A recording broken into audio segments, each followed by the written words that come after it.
Gerald Lucas here with another installment of Ask Gerald, where you get your real estate questions answered. Today's question comes from Maureen, and Maureen writes from Little Falls, New Jersey. And Maureen writes,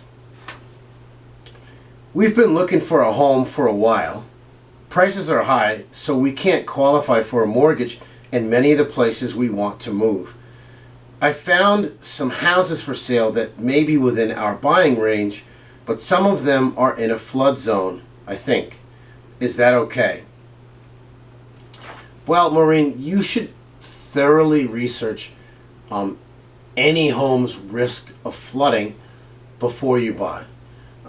You should also research, the cost of owning a home or a property in a flood zone, like flood insurance.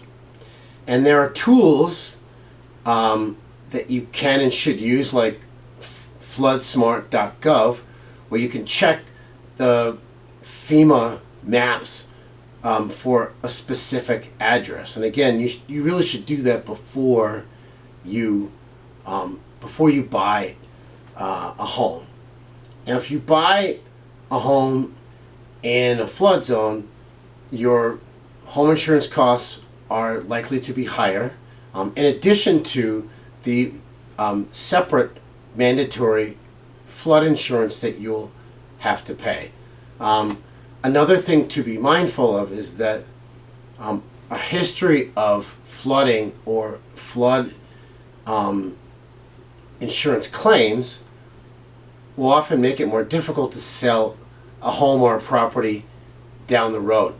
So whenever you buy any kind of property, you want to be thinking about and mindful of how you're going to sell it down the road.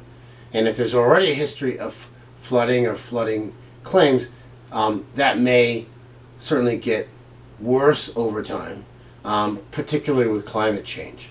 So you want to be mindful of those things before you buy. So thanks for your question, Maureen. For more real estate tips and information, visit my blog at geraldlucas.com. I'm Gerald Lucas, and I'll see you again soon.